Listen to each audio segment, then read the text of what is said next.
The air in the Serenity Wing was a carefully curated fiction, a sterile blend of ozone from the humming air purifiers and the faint, almost imperceptible scent of Italian leather from the visitors' chairs that were never used. It was the smell of untouchable wealth, a fragrance designed to mask the raw, primal odor of fear that now clung to the room like a shroud. Every surface gleamed under the soft, recessed lighting. The Italian marble floors were polished to a mirror finish, reflecting the cold blue glow of medical monitors and the silent, imposing figures of men in tailored suits. This was not a hospital, it was a gilded cage, a private sanctuary built deep within an unmarked skyscraper in downtown Manhattan, a place where the laws of the city and even of medicine seemed to bend to the will of one man. And in the center of it all, a silent observer moved with an economy of motion that rendered her nearly invisible. She was a ghost in a gray janitorial uniform, her presence as unremarkable as the rhythmic slosh of water in her bucket or the soft squeak of her mop against the flawless marble. Her name was Elena Vance, though no one in this sterile stratosphere knew it or cared to. To them, she was simply the night shift, a necessary but unseen functionary who erased the day's smudges and kept the illusion of perfection intact. Her hands, though chapped and calloused from harsh cleaning chemicals, moved with the precision of a surgeon, her posture straight, her gaze perpetually lowered, but behind her tired, unassuming eyes, a mind of formidable brilliance whirred ceaselessly. She saw the world not in shapes and colors, but in molecules and compounds. The ammonia in her cleaning solution was NH3, a simple volatile hydride. The polished steel of the IV stand was an alloy of iron and chromium, its resistance to corrosion a beautiful dance of passivation layers. This constant, silent analysis was all that remained of a life that had been stolen from her, a past where she was not a janitor, but a doctoral prodigy in toxicology, a rising star at Johns Hopkins on the verge of a breakthrough in antidote synthesis. That life had ended the day her father, Arthur Vance, had collapsed while tending his small garden in their quiet, forgotten town of Oak Haven. The stage is set for a confrontation that will change everything. We're about to travel to the heart of New York City, but first, we'd love to know where this story is reaching you today. Comment your location below and be sure to subscribe to join our community. The memory of her father was a constant, aching presence, a phantom limb of a life they were supposed to have. She could still see him as he was before, a man with a booming laugh and hands strong enough to fix anything, a community activist who fought for the little guy. Now, he was a prisoner in his own body, trapped by a rare neurological disorder that had baffled every specialist they could afford to see. A disorder caused, as Elena knew with the certainty of a scientist, by the illegal chemical byproducts that had seeped into Oak Haven's water supply for years, dumped by a faceless, powerful corporation. Her promising career, her research, her future, she had sacrificed it all without a second thought, dropping out of her program to become his full-time caregiver, taking on grueling, menial jobs like this one to pay for the mountain of medical bills that grew larger each month. Her motivation was not ambition or revenge. It was a quiet, desperate, all-consuming love for the man who was fading away before her eyes, a fight for every precious breath he took. The hushed tension in the wing shattered with the force of a controlled demolition. The double doors swung open, and Marco Valeriano, known in circles that spoke only in whispers as the Vulture, was carried in, half supported by two colossal bodyguards. He was not walking. He was being moved, a king being transported from one part of his castle to another. A team of world-class physicians, men with seven-figure retainers, swarmed around him, their faces pale, with a mixture of professional focus and raw fear. Marco Valeriano was a man who radiated a gravitational pull of pure, menacing power. His suit, a bespoke creation of midnight blue silk, was rumpled, and his face, usually a mask of cold command, was ashen and slick with sweat. But it was his eyes that held the room captive. They burned with a furious, agonized light, the eyes of a predator who finds himself inexplicably wounded, cornered, and enraged by the sheer audacity of his own mortality. His gaze swept the room, cataloging his assets, his doctors, his guards, and passing over Elena as if she were a scuff mark on the floor he would have someone else clean later. Marco's entire existence was built upon a foundation of cruel arrogance. He saw the world as a pyramid, with him at its absolute apex, and everyone else arranged in descending layers of usefulness and, ultimately, worthlessness. Service workers, to him, were not people. They were functions, extensions of the tools they used. A chauffeur was a component of a car, a chef was an animated stove, and a janitor was a mop that could walk.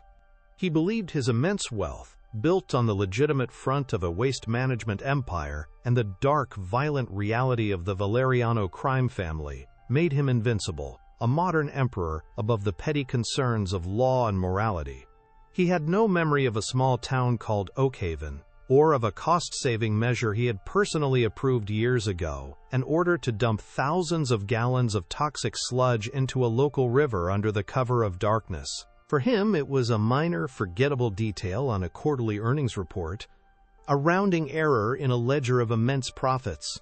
It was not the act that had destroyed a community and condemned a good man named Arthur Vance to a slow, living death. Elena continued her work, her movements slow and deliberate, a small island of calm in the storm of controlled panic. The doctors spoke in rapid, clipped tones, their voices a symphony of medical jargon that was meant to sound impressive but only betrayed their confusion. They threw out possibilities, each more desperate than the last, an aggressive form of botulism, a rare variant of Guillain-Barré syndrome.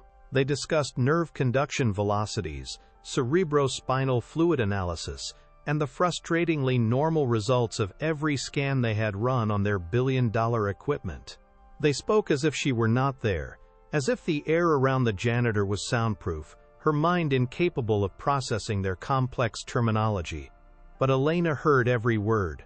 Her mind, a finely tuned instrument of toxicological knowledge, began to process the data. She filtered out the noise, the panic, the fear, and focused on the symptoms they described. It was an academic exercise, a ghost of a habit from a past life, a way to distract herself from the oppressive weight of her reality. Then the beast in the bed roared. A wave of agony, white-hot and blinding, tore through Marco Valeriano. He thrashed against the pristine white sheets, a guttural cry of pure rage ripping from his throat. His fury, denied a physical target in his own failing body, needed an outlet, a victim, and his burning eyes found one. He didn't look at his world-renowned doctors. He didn't look at his loyal armed guards. He looked past them all, his gaze landing on the single most powerless person in the room. He pointed a trembling finger, his hand shaking with a tremor that had nothing to do with weakness and everything to do with unrestrained fury. He didn't speak to Elena. He screamed at his second-in-command, a man built like a refrigerator. "Get this filth out of my sight," he bellowed, his voice a ragged, broken thing. "Can't you see a king is dying here? What good is she? Her presence pollutes the air." The word filth struck Elena with the force of a physical blow. It was more than an insult. It was a branding, a label that the powerful used to dismiss the humanity of those they deemed beneath them. For a fleeting second, the professional mask she had worn for years threatened to crack. A surge of white-hot rage, pure and potent, coursed through her veins, so intense it made her vision swim. The image of her father flashed in her mind, his gentle smile, the way he used to hum as he worked in his woodshop, now replaced by the vacant stare and trembling hands of a man poisoned by the industrial filth of another man's greed.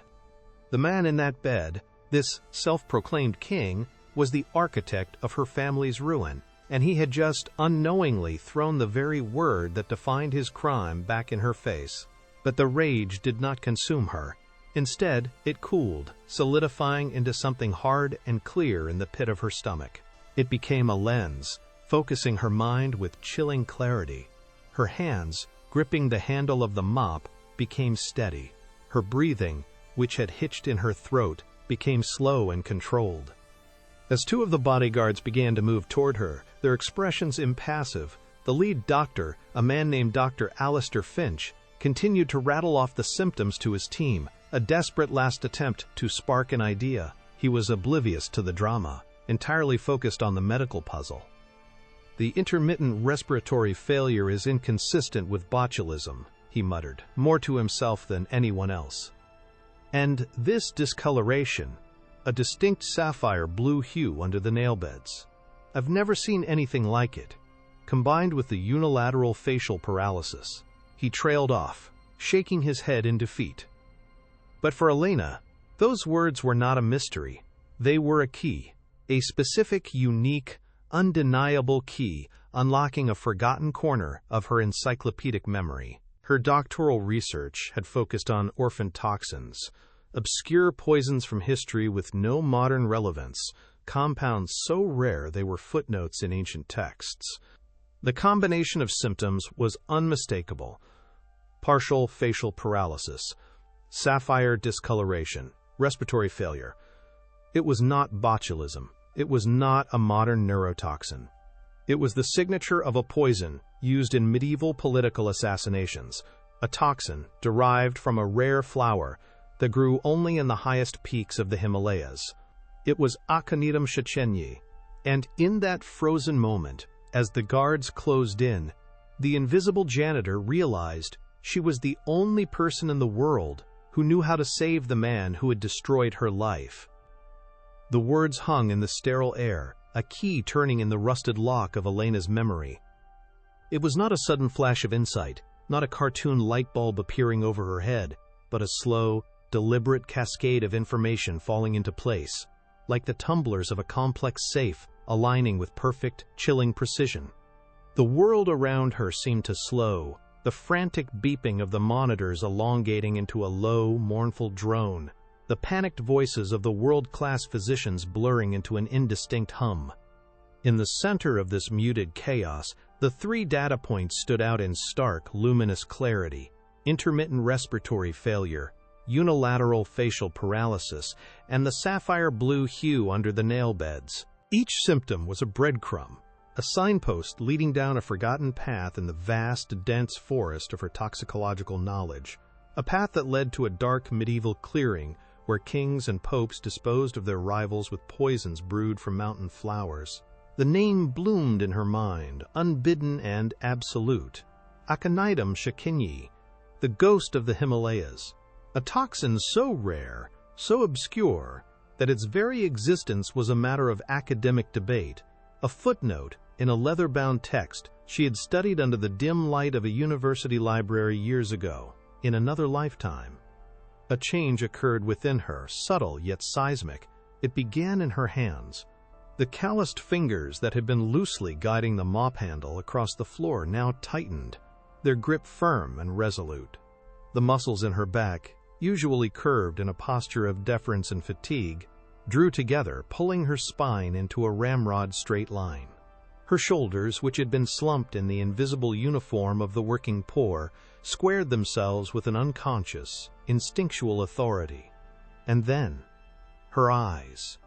For years, her gaze had been a carefully controlled instrument of invisibility, perpetually lowered, studying the patterns in marble floors, the scuff marks on baseboards, the dust bunnies in forgotten corners.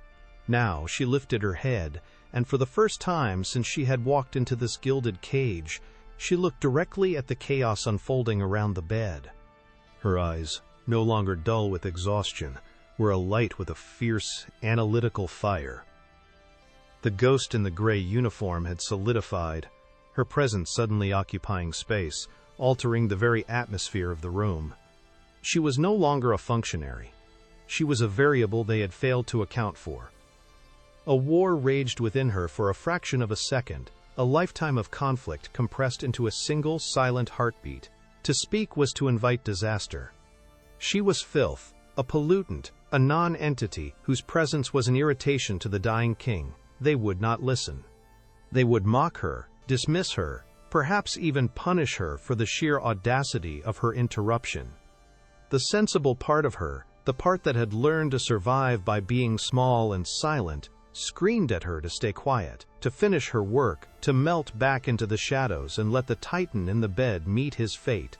But then, the image of her father materialized in her mind's eye, not as the strong, vibrant man he once was, but as the shell he had become, his body a prison, built by the casual greed of a man exactly like the one gasping for air on the silk sheets.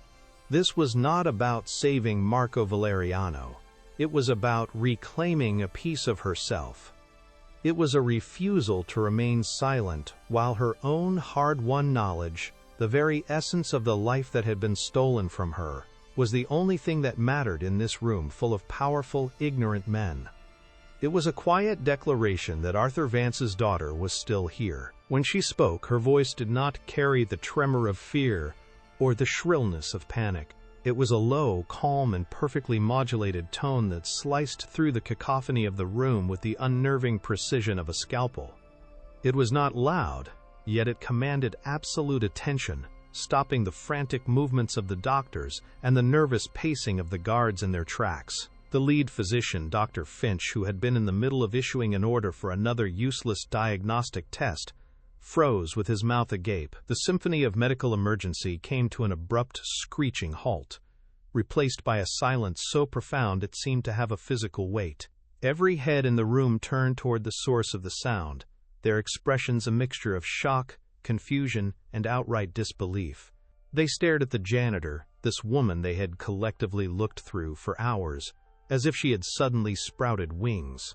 The world had been turned upside axle, and for a moment, no one knew how to react to this impossible, reality-bending event. She held their stunned gazes, her own expression unreadable, a mask of professional neutrality she had perfected over years of thankless service. "You are treating for botulism," she stated, the words clear and clipped, each one delivered with the dispassionate authority of a tenured professor addressing a room of fumbling interns. It was not a question or a suggestion. It was a verdict. "You are wrong." She paused for a beat, letting the weight of her declaration settle in the heavy silence, allowing their minds to grapple with the sheer impossibility of what they were hearing. Then she delivered the diagnosis that would shatter their world. It's aconite poisoning, a specific variant likely derived from Cornitum sechenyi. She pronounced the Latin name with flawless academic precision, a ghost of her former life echoing in the sterile, opulent room. The name, so alien and obscure, hung in the air like a puff of smoke, a piece of arcane knowledge that had no business being on the lips of a woman who cleaned floors for a living. The reaction from the medical team was a slow-motion explosion of incredulity. Dr. Alistair Finch, a man whose hands were insured for $10 million, and whose opinion was sought by heads of state, felt the smooth, expensive fountain pen he was holding slip from his numb fingers. It clattered against the Italian marble with a sound that seemed to echo like a gunshot in the stunned silence. Another doctor, a renowned neurologist flown in from Zurich, simply stared, his jaw hanging slack, his mind struggling to reconcile the woman in the drab gray uniform with the esoteric, impossibly specific diagnosis she had just delivered. A third physician let out a short, sharp laugh of pure disbelief, shaking his head as if to clear it of an auditory hallucination. Their collective worldview, a rigid hierarchy built on decades of education, prestige, and seven-figure salaries, was cracking under the weight of her words. They looked at her not with curiosity, but with a burgeoning, indignant scorn. The absurdity of it was too much to process. It was an affront to the natural order of their universe. The bodyguards, men whose reactions were honed by violence and paranoia, interpreted the scene through their own dark lens. They did not hear a diagnosis, they heard a threat. Their bodies, which had been arranged in a loose protective perimeter around the bed, now shifted into a more aggressive stance.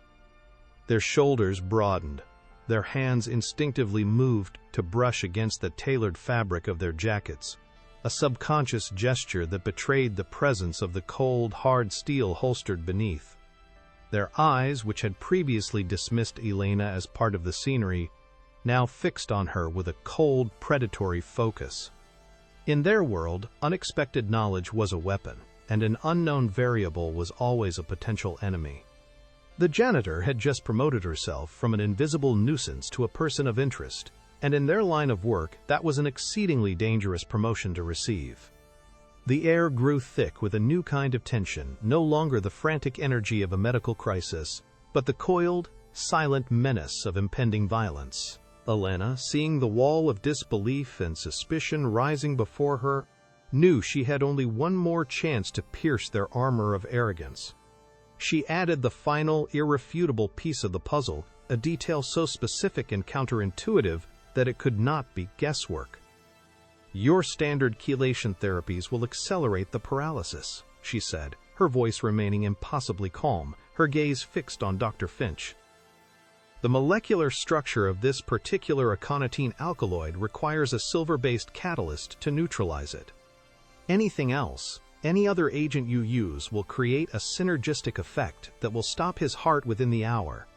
You are not just failing to save him, you are actively killing him." This was her masterstroke, a piece of forgotten alchemical knowledge resurrected from the dusty pages of a 16th century text.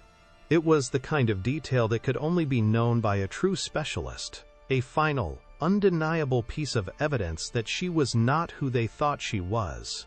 The room fell into a second, more profound silence, this one laced with a thread of dawning, terrifying doubt. From the bed, Marco Valeriano listened. His mind, though clouded by agony and the encroaching tendrils of the poison, was still a sharp, cruel instrument of paranoia. He had built his empire on betrayal and suspicion, and he saw assassins in every shadow. He did not hear a medical explanation, he heard a confession. In his world, there was only one way a lowly janitor could possess such intimate, specific knowledge of the rare poison that was coursing through his veins. She had to be the one who put it there. The idea took root in the fertile soil of his terror and blossomed into a certainty with terrifying speed. She wasn't a savior. She was the architect of his demise, a cunning killer hiding in plain sight, now gloating, mocking his world-class doctors with her secret knowledge. The sheer audacity of it, the thought of being brought down by someone he wouldn't even deign to notice, ignited the last reserves of his strength into a final, volcanic eruption of fury. A guttural roar of pure, unadulterated rage ripped from his throat, a sound more animal than human. "It's a trick," he bellowed, his voice a ragged, broken rasp that still carried the unshakable weight of absolute command. He struggled to lift himself, his trembling hand pointing a finger at Elena, a finger that shook with both weakness and unrestrained fury. His eyes, burning with a feverish, paranoid light, locked onto hers. "She poisoned me. It's the only way she could know." The accusation hung in the air, instantly reframing the entire situation. It provided a simple, brutal narrative that everyone in the room could understand. The mystery of the janitor's knowledge was solved. She was not a prodigy, she was an assassin. The doctors looked at her with a new expression, a mixture of horror and a strange, perverse relief. They were not incompetent, they had been sabotaged. The king had given his command, and his court obeyed without question. "Get her out of here!" Marco gasped, the effort of his speech sending another wave of tremors through his body.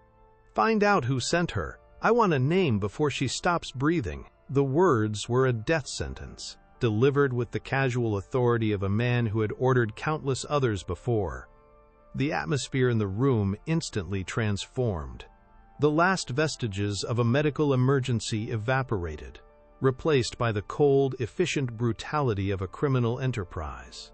This was no longer a clinic, it was an interrogation chamber, and Elena was its sole prisoner. The pretense of civility, of medicine, of law was stripped away, revealing the raw, violent power that had always been lurking just beneath the surface of the polished marble and state-of-the-art technology.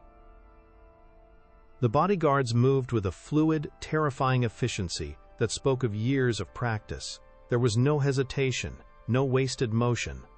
One moment, Elena was standing as a figure of impossible authority, the center of the room's attention. The next, her arms were seized from behind, wrenched back with a force that sent a jolt of pain through her shoulders, and pinned together in a grip of solid steel. The rough fabric of her gray uniform was pulled taut across her back, and she was lifted slightly off her feet, her sensible, worn-out shoes scraping against the flawless floor. The sheer, overwhelming physical power of her captors was absolute, a brutal reminder of her place in their world. She was no longer a voice of knowledge. She was a package to be moved, a problem to be solved through force. A cold wave of dread washed over Elena, but it was strangely distant, observed by a part of her mind that remained stubbornly analytical. Panic was a luxury she could not afford. As the two human mountains began to drag her backward toward the double doors, she cataloged the sensations with a scientist's detachment. The burning sensation in her shoulder sockets, the smell of expensive but cloying cologne from the guard on her right, the way the recessed lights of the ceiling slid past her vision in a hypnotic, repeating pattern. Her mind was a whirlwind, processing the new, lethal reality of her situation. She had tried to use her knowledge to reclaim her power, but in this world, knowledge was meaningless without the force to back it up. She had played her hand, and she had lost. The consequences were now closing in around her, swift and merciless. As they reached the imposing doors, Marco's second-in-command, a thick-necked man with a face like a clenched fist named Bruto, leaned down toward his boss, his voice a low, conspiratorial rumble meant to be both soothing and efficient. "It's the Falcone family, boss. Has to be. They've been trying to move in on our operations in the Oak Haven industrial sector. This has their stink all over it." He was simply trying to provide a familiar enemy, a simple explanation for his dying leader's paranoia. He had no idea that the two words he had just uttered, Oak Haven and industrial, were not just a location, but a trigger, a key that would unlock the final, horrifying chamber of the truth for the woman he was currently manhandling out of the room. The word Oak Haven did not register in Elena's ears as a sound. It struck her with the force of a physical blow, a lightning bolt that arced through the sterile air and connected the two disparate, painful halves of her life. The world tilted on its axis. The pressure of the guards, hands on her arms, the pain in her shoulders, the cold fear in her stomach, it all vanished, replaced by a blinding, searing flash of absolute clarity. The puzzle pieces of her past, scattered and broken for years, flew together with a magnetic, violent force, assembling themselves into a single, monstrous picture. The two narratives of her life, the brilliant doctoral student and the grieving daughter of a poisoned man, the invisible janitor and the expert on rare toxins, were not parallel stories. They were one. A torrent of memories, sharp and agonizingly clear, flooded her mind, overwhelming her senses. She saw the woods behind her childhood home, the same woods where her father had taught her to identify trees, now blighted with patches of dead, discolored earth. She smelled the acrid, chemical stench that would drift through the town on humid summer nights, a smell the authorities always dismissed as harmless output from the local factories. She felt the rough paper of the flyers her father had printed, his lone crusade against the faceless corporation he knew was poisoning their water. She saw the first tremor in his strong hand as he reached for a coffee cup, the beginning of a decline that had stolen everything from them. And now she saw the face of the man responsible, the architect of all her pain, lying helpless in a bed just a few feet away. With this newfound, horrifying understanding, she twisted her head, her eyes finding Marco Valeriano one last time. He was no longer just an arrogant patient, a cruel boss, or a random mafia kingpin. He was the monster from her family's story, the faceless entity her father had tried to fight. He was the source of the poison in Oak Haven's water and, by a twist of cosmic, brutal irony, the victim of a poison only she could identify. The symmetry of it was staggering, a perfect, terrible circle of cause and effect. The man who had condemned her father to a living death was now at the mercy of his victim's daughter, and neither of them had known it until this very moment. It was a revelation so profound, so earth-shattering, that it transcended anger and hatred, leaving only a cold, hollow certainty in its wake. As the guards shoved her through the double doors into the empty, silent hallway, Bruto paused, turning back to her for a final, contemptuous word. "You're fired," he sneered, the words dripping with disdain for the trouble she had caused. He leaned in closer, his voice dropping to a menacing whisper. "And you better pray to whatever God you believe in that the doctors figure this out. Because if the boss doesn't make it through the night, you're going to disappear. No one will ever find you." The threat was not dramatic or theatrical. It was delivered with the calm, chilling certainty of a man stating a fact, a simple matter of cause and effect in his violent world.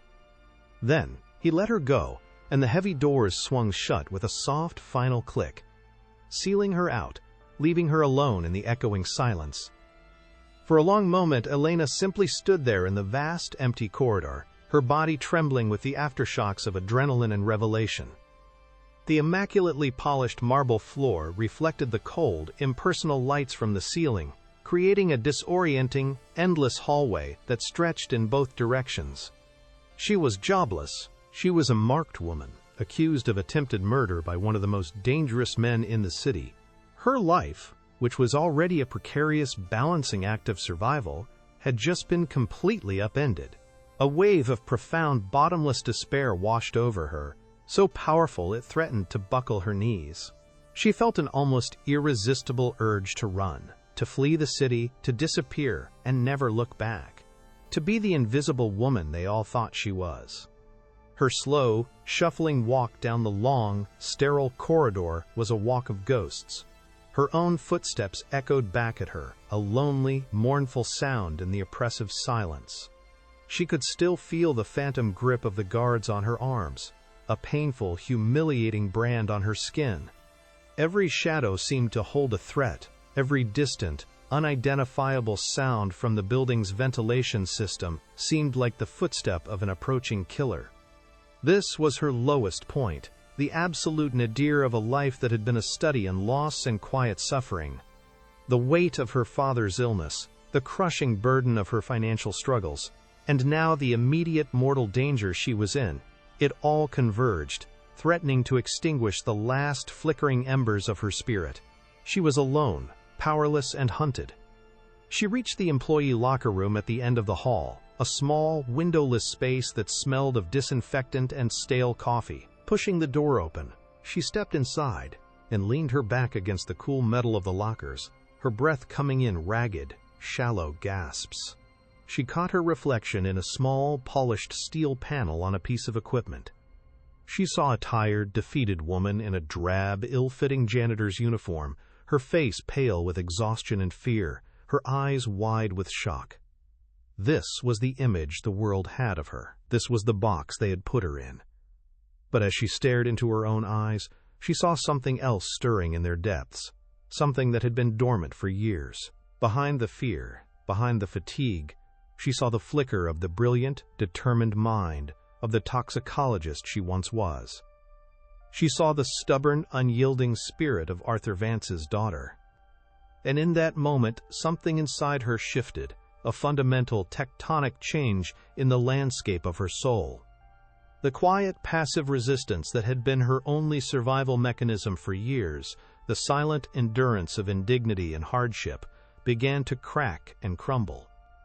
It was not a sudden, explosive change, but a slow, deliberate solidification. The despair did not vanish, but it was displaced, pushed aside by a new, unfamiliar sensation, a cold, hard, and utterly unshakable resolve. A profound and chilling calm settled over her. She would not be a victim. She would not run. She would not disappear. They had made a fatal error. They had thrown the name of her home in her face, given her the final piece of the puzzle, and in their boundless arrogance, they had shown her their only vulnerability. They had underestimated her. With newfound purpose, she walked to her locker and opened it. Her hands, which had been trembling just moments before, were now perfectly steady. She methodically gathered her few meager possessions, each one now feeling less like a reminder of her diminished life, and more like a tool for the battle to come. There was the old, dog-eared copy of Goodman and Gilman's The Pharmacological Basis of Therapeutics, its pages filled with her own annotations, her Bible and her sword.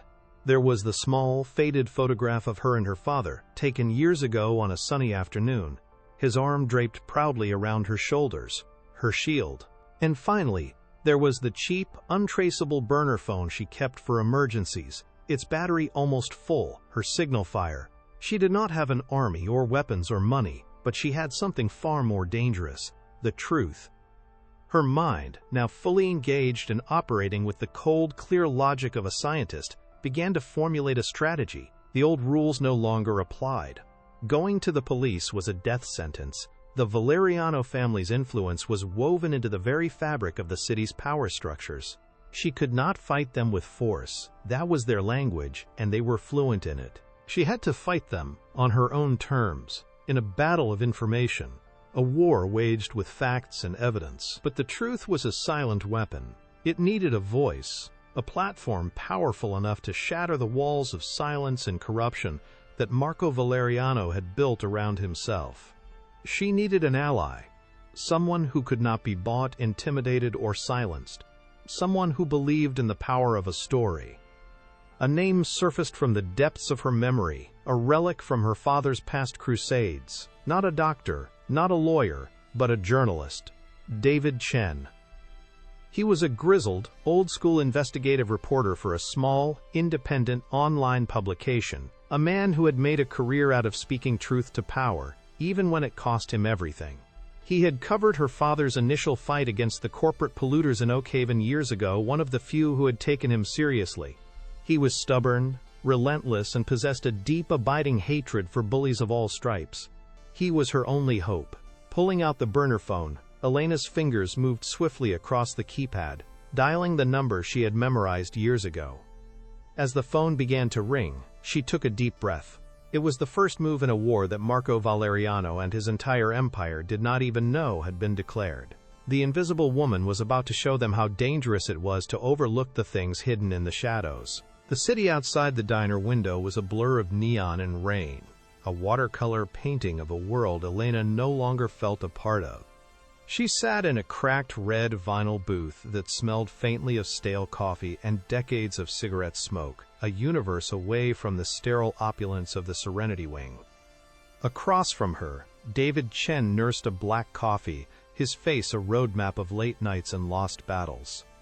He was older than she remembered from his news reports, his hair more gray than black, his shoulders slumped with the weight of a career spent shouting into the wind. But his eyes, when he finally lifted them from the swirling black liquid in his cup, were as sharp and intelligent as she had hoped.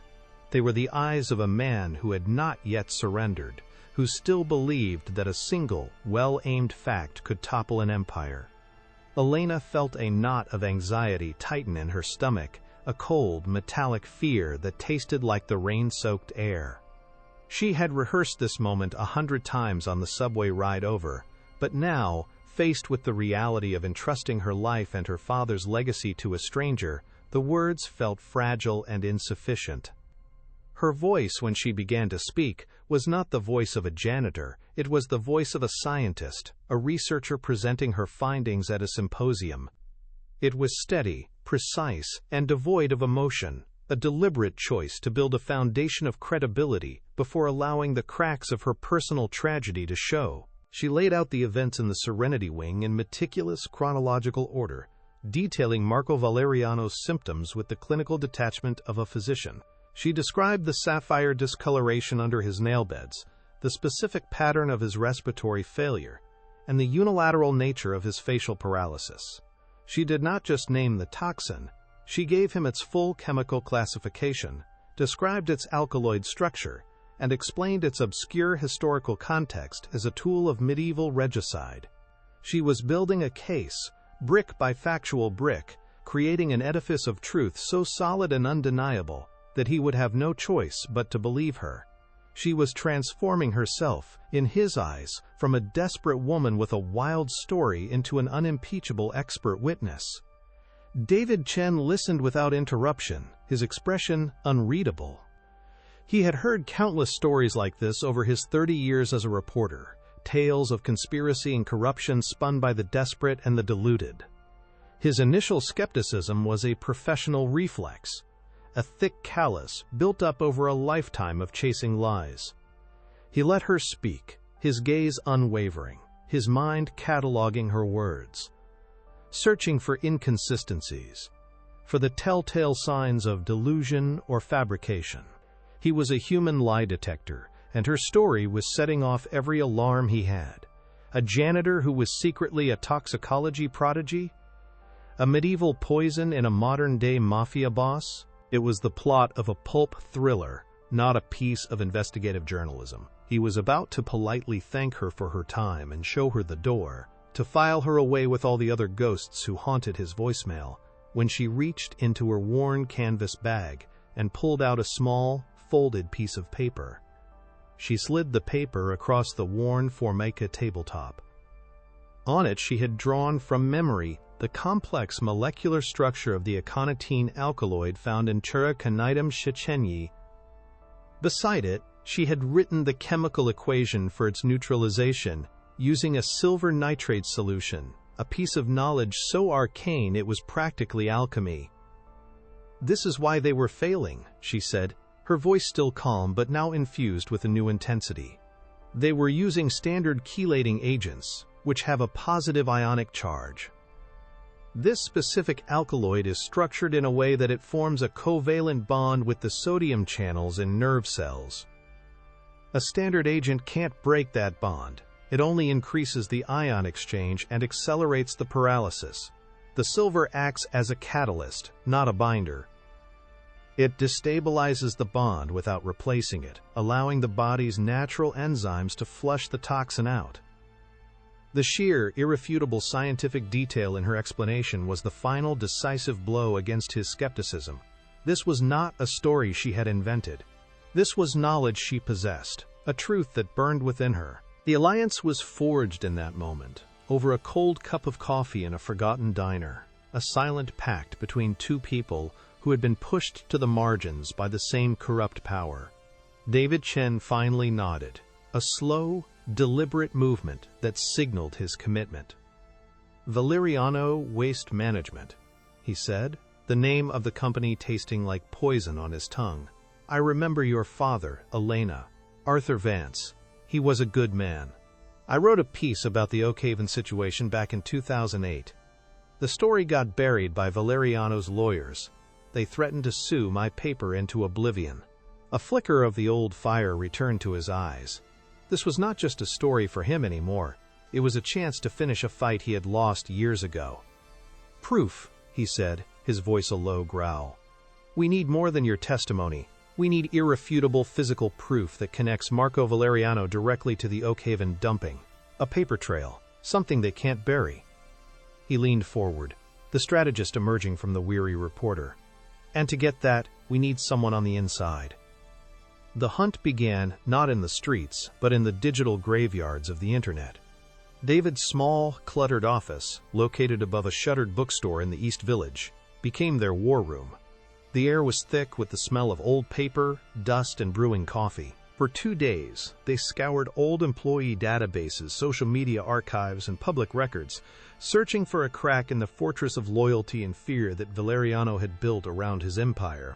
They were looking for a ghost, a disgruntled former employee who had access to the old records but now harbored a grudge strong enough to overcome their terror. They needed someone who had been wronged, someone who had nothing left to lose. David worked his old sources, making cryptic calls to retired city officials and courthouse clerks, calling in favors that had been gathering dust for years. Elena, meanwhile, used her researcher's mind to cross-reference names and dates, building a complex web of connections, searching for the weakest link. The breakthrough came late on the second night, illuminated by the cold blue glow of a computer monitor. David let out a low whistle, pointing a finger at a name on the screen. Leo Finch, an accountant who had worked for Valeriano Waste Management for 15 years before being unceremoniously fired in 2012 for what the records called Financial improprieties. The name Finch was a lightning bolt.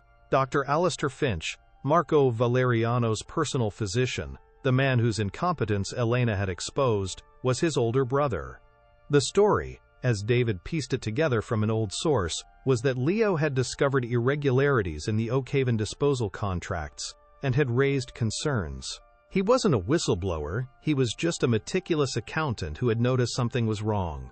For his trouble, he was framed for embezzlement, fired and blacklisted, his career destroyed to ensure his silence. He was the perfect candidate. He had the knowledge, the motive, and a deep, simmering resentment for the man who had ruined his life and now held his brother's career in his hands. The approach had to be delicate, a surgical strike into the heart of a man's fear and resentment. Elena knew she had to be the one to make contact. David was a known journalist. His presence would be a red flag. She, on the other hand, was still a ghost, a nobody. She spent a day learning Leo Finch's routine, a sad, predictable pattern of a man living a life of quiet desperation. She found him in a dimly lit, third-rate coffee shop in Queens, a place that seemed to specialize in disappointment. He sat alone in a corner, staring into a lukewarm cup of coffee, his shoulders slumped in a permanent posture of defeat. He was a man drowning in slow motion, and Elena knew she was about to throw him either a lifeline or an anchor. She took a deep breath, walked over to his table, and sat down, her heart pounding a nervous rhythm against her ribs. She didn't start with Valeriano. She started with his brother. "Dr. Finch is a good man," she began, her voice soft, empathetic. "He's in an impossible situation." Leo looked up, his eyes filled with a weary suspicion. He said nothing, his face a mask of cautious neutrality. Elena pressed on, carefully choosing her words. "I was there the other night, at the clinic. I saw what happened. I know your brother's under a lot of pressure." She let that hang in the air, a small, intriguing piece of bait. She saw a flicker of something in his eyes, curiosity warring with fear. She had his attention. She leaned in slightly, lowering her voice. "I also know that what's happening to Marco Valeriano now is connected to something that happened a long time ago. Something that happened in a town called Oakhaven." The name was the key. His mask of neutrality cracked, and for the first time, she saw the raw, bitter anger he had kept buried for over a decade. It was not a quick or easy conversation. For nearly an hour, Elena chipped away at the wall of fear he had built around himself. He was terrified, and rightfully so. The Valeriano name was a synonym for brutal, final retribution. But Elena did not offer him money or power. She offered him something far more potent, a chance at justice. She told him about her father, about the poison in the water, about the lives that had been destroyed by a rounding error on a balance sheet that he, Leo, had been the only one brave enough to question.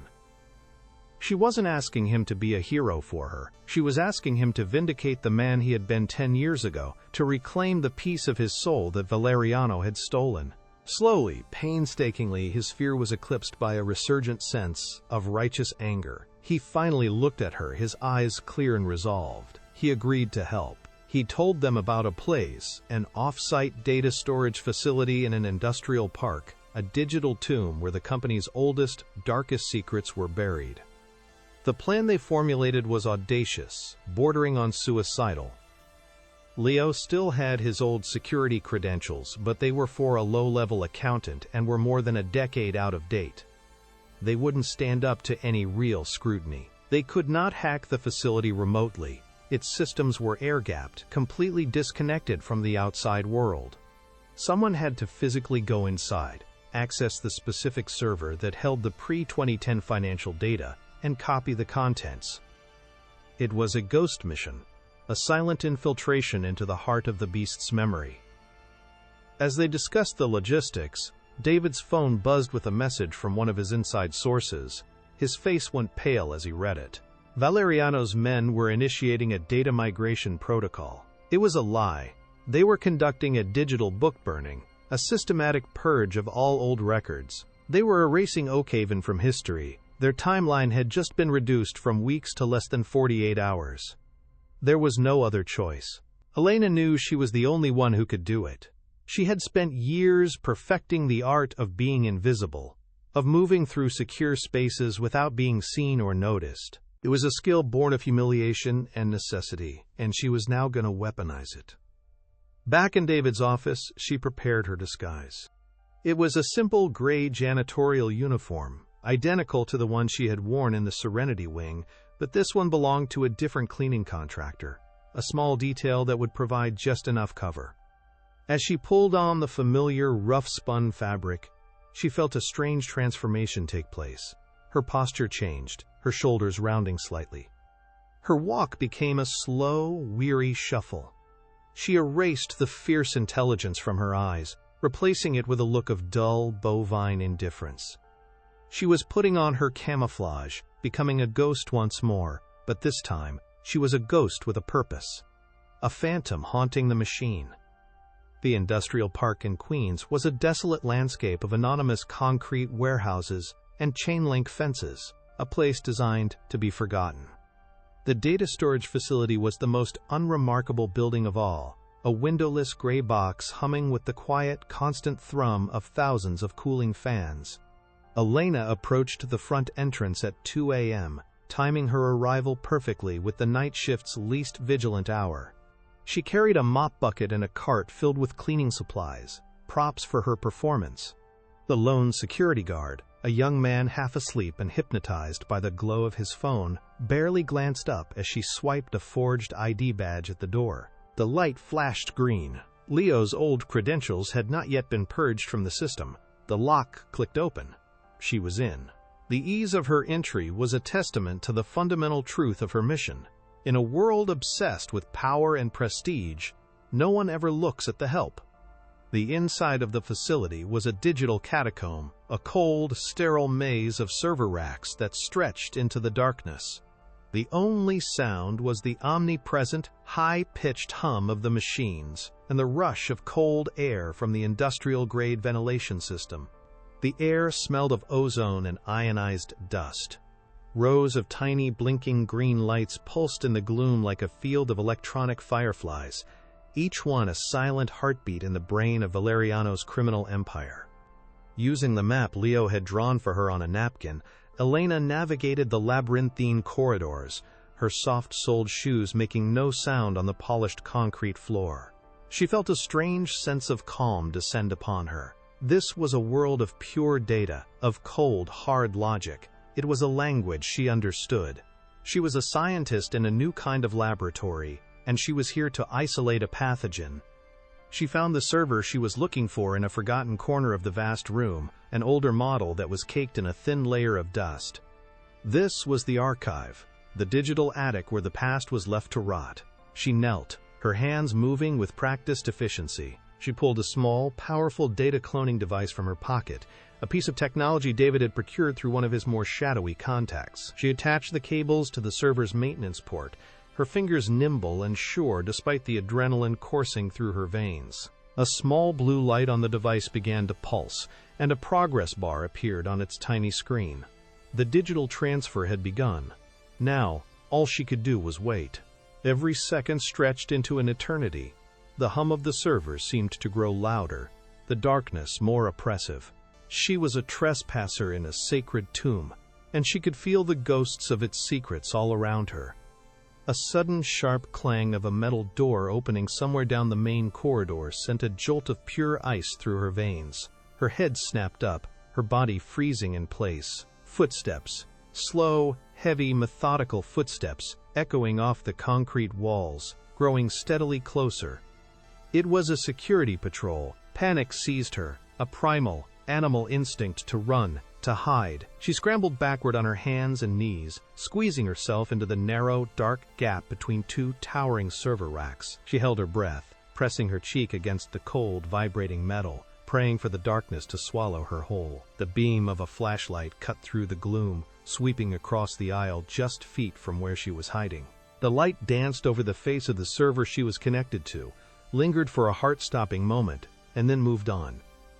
The footsteps receded, the sound fading back into the hum of the machines. She remained frozen for a full minute, her heart hammering against her ribs like a trapped bird. When she finally dared to look, the progress bar on the cloning device was at 99%.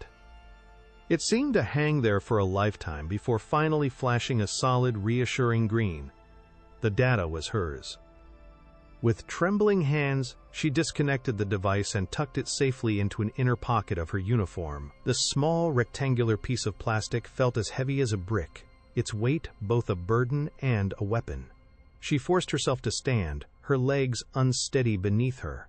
She smoothed down her uniform, picked up her mop bucket, and resumed her role as the Invisible Woman.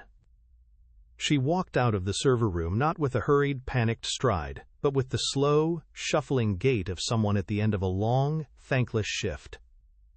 She nodded to the same sleepy guard on her way out, and he grunted in response, his eyes never leaving his phone. She stepped out into the pre-dawn air, the first pale light of morning painting the eastern sky. She had walked into the dragon's lair and stolen its heart, and no one had even noticed she was there. Back at David's office, the atmosphere was thick, with a mixture of exhaustion and electric anticipation. They plugged the cloned drive into a secure, offline laptop.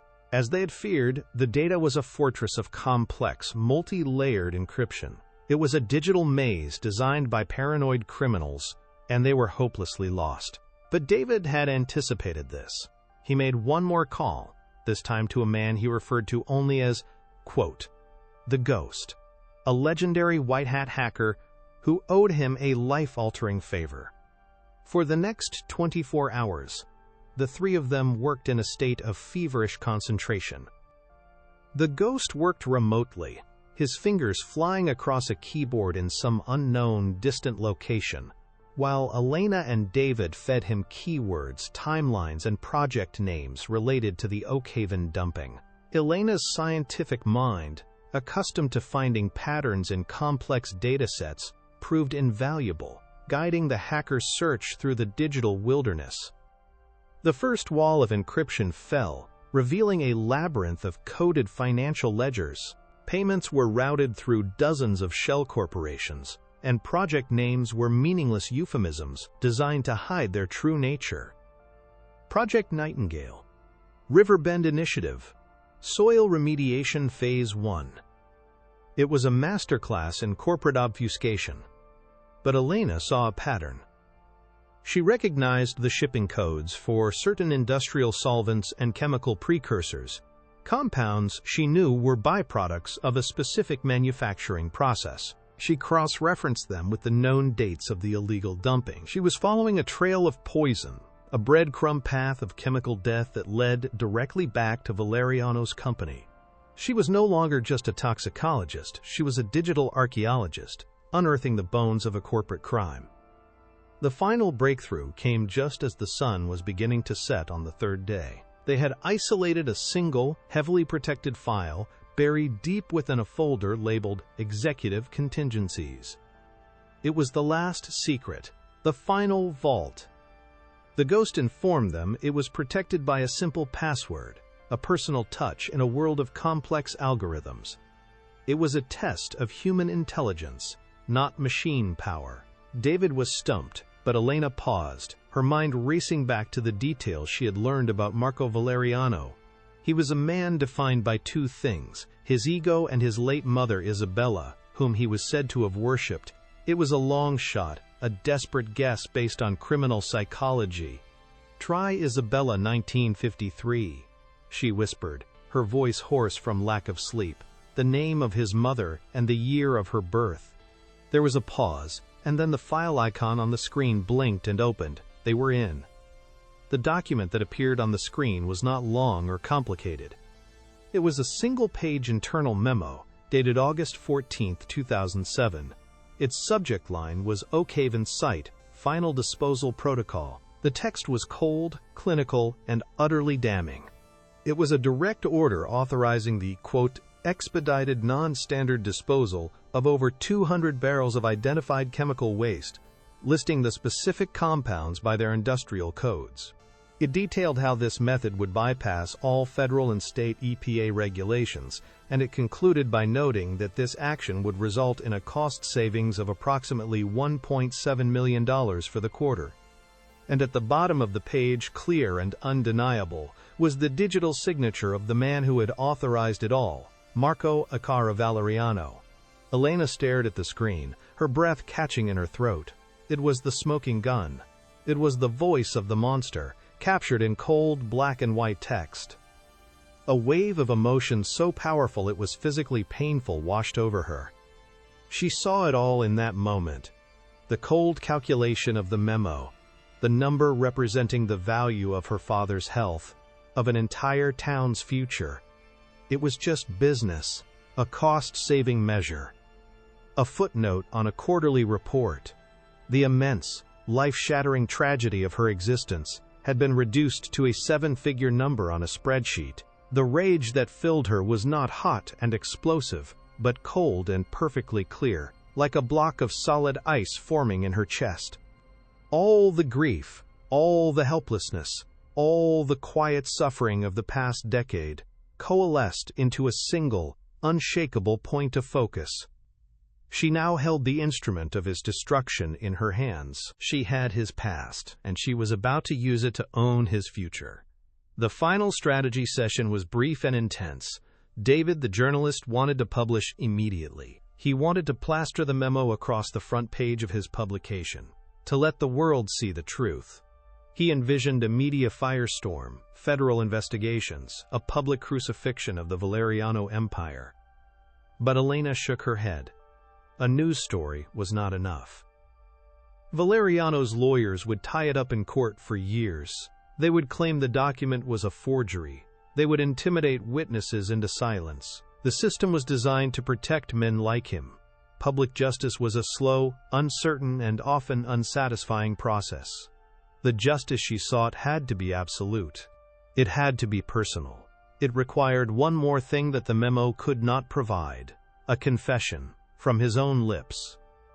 She laid out her plan, her voice now filled with a chilling, newfound authority. She would go back to the Serenity Wing. Valeriano was still dying. His doctors were still helpless. The counterfeit antidote she had initially suggested would have stabilized him temporarily, but it wouldn't have cured him. Only she held the key to his survival. She would be his savior, and in his moment of ultimate weakness and gratitude, she would extract the truth. She would not confront him as a janitor or as a scientist. She would confront him as Arthur Vance's daughter. The final battle would not be fought in a courtroom or in the newspapers. It would be fought in that sterile, gilded cage, a quiet conversation between a dying king and the ghost he had created. The final piece of the puzzle was access. She could not simply walk back in, but she had an unwilling ally on the inside. David made a call to Dr. Alistair Finch. He didn't reveal everything, but he sent the doctor an encrypted, redacted copy of the memo, enough to show him that his boss was not just a criminal, but the man responsible for a public health disaster. He planted a seed of doubt and moral outrage in the heart of a man already shaken by his own powerlessness. He told him that Elena Vance was the only one who could truly save his patient, and that he had a choice: to be complicit in the crimes of a monster or to do the right thing. The trap was now set. The stage was prepared for the final act. Elena Vance, the invisible woman, took a deep breath and prepared to walk back into the lion's den, no longer as a victim, but as the executioner. The journey back to the Serenity Wing was a descent into a changed world. The same Italian marble floors that had once seemed to mock her with their cold, indifferent perfection now felt like a path laid for her return, a stage set for a final, inevitable act. She walked not with the shuffling, invisible gait of a janitor, but with the steady, measured pace of a woman who knew the precise weight of every step she took. Her presence sent a ripple of silent shock through the hushed corridors. Doctors and nurses who had previously looked through her as if she were made of glass now stopped and stared, their expressions a mixture of awe, confusion, and a dawning, fearful respect. She was no longer a ghost in a gray uniform. She was an enigma, a force of nature that had risen from the floorboards to defy their entire understanding of the world. Dr. Alistair Finch met her at the entrance to the wing, his face a mask of profound exhaustion, and something else, something that looked almost like shame. He no longer saw a service worker. He saw the living embodiment of his own fallibility, a quiet woman who possessed a truth his millions of dollars in equipment and decades of prestigious education could not uncover. He simply nodded, a gesture of complete and utter surrender, and stepped aside, granting her passage into the heart of the kingdom she was about to dismantle. The air inside Marco Valeriano's private suite was thick with a cloying scent of desperation. The rhythmic beeping of the monitors was slower now, each pulse a faltering heartbeat in the slow, inexorable march toward death. Marco lay against the silk pillows, a fallen monarch in a rumpled, sweat-soaked prison of his own making. The poison had continued its relentless work, and the last vestiges of his physical power had been stripped away, leaving only the raw, burning fury in his eyes. When he saw her enter, that fury was joined by a flicker of something he had not felt in decades, pure, unadulterated terror. He was a predator who had built an empire on his ability to read people, to identify and exploit their weaknesses, and he could see in her calm, unreadable expression that he had no power here. She was a locked room to which he had no key. Elena paused just inside the door, the life-saving syringe held loosely in her hand, its contents catching the soft, recessed light. "Everyone out," she said, her voice quiet but imbued with an authority so absolute that it was not a request but a command. Dr. Finch and the two remaining bodyguards looked from her to their boss, a lifetime of ingrained obedience, warring with the undeniable reality that she was their only hope. After a moment of tense hesitation, they obeyed, filing out of the room and closing the heavy doors behind them, leaving the king alone with the ghost he had failed to see. For a long, silent moment she simply stood there, allowing the weight of the moment to settle upon him, letting him drown in the silence and the dawning horror of his complete and utter helplessness. He was a man who had commanded armies of violent men, a man whose whispered word could end a life or topple a business. Yet in this sterile, gilded cage, he was a prisoner, and she, the woman he had called filth, was his sole warden. She walked slowly to the side of the bed, her movements deliberate and unhurried. She held up the syringe, letting him see the clear liquid within, the single drop of salvation that stood between him and the abyss. He watched it with the desperate, pleading eyes of a drowning man, watching a life raft. He tried to speak, to muster some of his old command, but his voice was a dry, pathetic rasp, a pale shadow of the roar he had once possessed. Elena leaned in closer, not with sympathy, but with the cold, clinical precision of a scientist observing a specimen. And then she spoke the words that would shatter his world and rewrite the ending of her own story. "My father's name is Arthur Vance," she said, her voice a soft, devastating whisper that cut through the beeping of the machines. "He used to love walking in the Oakhaven woods in the autumn.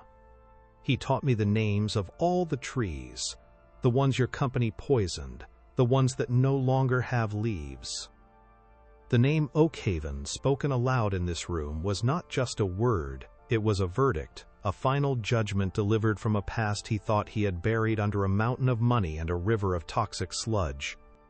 The last traces of color drained from Marco Valeriano's face, leaving behind a waxy, ashen pallor.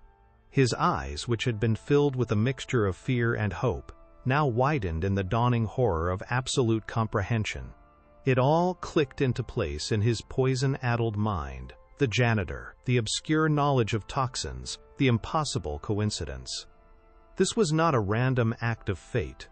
This was a reckoning. She was not an assassin sent by his rivals. She was a ghost of his own making, a daughter of the town he had condemned, returned to exact a perfect, poetic justice. He was staring into the face of his own sins, and he saw no mercy there. The terror that seized him was a new and profound kind, a fear not just of death, but of a damnation he had earned. He opened his mouth, but no sound came out.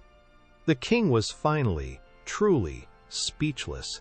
his entire empire of power and arrogance reduced to a single, silent, paralyzing truth. He was at the mercy of a woman whose life he had destroyed. His composure shattered completely, breaking apart like brittle glass. The titan of industry, the ruthless Mafia Don, was gone, replaced by a pathetic, broken man begging for his life. "Please," he rasped, the word a ragged, desperate plea. Tears began to well in his eyes, not of remorse, but of pure, self-pitying terror. "I'll give you anything. Money. Name your price. 10 million. 20. I have a private foundation. I can clean up the town. I'll build a hospital in your father's name." The promises tumbled from his lips, a frantic, incoherent torrent of bargains offered to a god he had just met. He confessed to everything, the words spilling out in a desperate, breathless rush, admitting to the dumping, the cover-up, the lies. He saw her as an avenging angel, a figure of righteous fury who could be bought, because in his world, everything and everyone had a price. As he babbled, his voice cracking with desperation, Elena slowly reached into the pocket of her uniform and pulled out a small, digital audio recorder. She clicked a button, and the sound of his own panicked, confessing voice filled the silent room. He fell silent, his eyes fixed on the small black device, and in that moment, he understood. This was not a negotiation, it was a sentencing. Type "justice" in the comments if you got chills when Elena finally exposed the truth. With a calm, steady hand, Elena administered the antidote, sliding the needle into the IV port with the practiced ease of a professional. She was not saving Marco Valeriano's life, she was merely preserving him for the justice system, ensuring that the man who stood trial was the same man who had confessed to his crimes. As the silver-based catalyst began its work, slowly neutralizing the poison and bringing a semblance of life back to his failing body, the heavy doors to the suite burst open with a violent concussive force, but it was not his bodyguards returning. The room was flooded with men in dark tactical gear, their vests emblazoned with 3 bold white letters, FBI. They moved with a swift, overwhelming efficiency, securing the room, their weapons held in a low, ready position. Dr. Finch stood behind them in the doorway, his face pale but his eyes resolute. He had made his choice. Marco Valeriano, his body just beginning to recover from the brink of death, could only stare in stunned, uncomprehending silence as a federal agent approached his bed, held up a pair of handcuffs, and began to read him his rights. He had been saved from the poison in his veins, only to be delivered directly into the hands of the law. His gilded cage had become a real one. The fall of the Valeriano Empire was not a slow decay. It was a catastrophic implosion. Elena's recording, authenticated and undeniable, became the linchpin in a massive federal indictment that targeted not just Marco, but his entire criminal enterprise. The story of the janitor with the antidote became a global sensation, a modern-day fable of David and Goliath that captivated the world. News outlets plastered her face, the quiet, unassuming woman who had brought down a king, across every screen. The memo she had stolen, detailing the cold financial calculation behind the poisoning of Oakhaven, was published in its entirety, sparking a wave of public outrage and triggering a dozen other investigations into his company's long history of corruption. His assets were frozen, his businesses dismantled, his lieutenants arrested one by one. The empire built on fear and silence was brought down by the truth, spoken by a woman they had deemed too insignificant to notice. Marco Valeriano, the man who saw himself as a king, was left with nothing but a prison cell and the crushing, eternal knowledge that his downfall had been engineered by the daughter of a man whose name he had never even bothered to learn. In the aftermath of the storm, a new life began for Elena, one she had long ago given up on. She was contacted by a pioneering, ethics-driven biotechnology firm in California, a company renowned for tackling the world's most difficult and forgotten diseases. They did not offer her a job. They offered her a mission. They gave her a state-of-the-art laboratory, a team of brilliant researchers, and a single, overarching directive: to lead a new division dedicated to developing cures for neurological disorders caused by industrial toxins. They were giving her the resources to not only restart the career that had been stolen from her, but to find the cure for the very affliction that had struck her father. She walked into her new lab for the first time, the scent of sterile equipment and boundless possibility replacing the smell of ammonia and despair. She had come full circle, rising from the shadows of a hospital floor to the forefront of medical science, her stolen knowledge now a powerful tool for healing. She had faced the monster who created her family's pain, not with violence, but with intelligence and integrity, and in doing so, she had reclaimed not just her own future, but the hope for countless others. If Elena Vance's incredible journey from underdog to powerhouse inspired you, show your support by hitting that like button and sharing this story with someone who needs to see it. And for more unforgettable stories of justice and empowerment, don't forget to subscribe and ring the notification bell.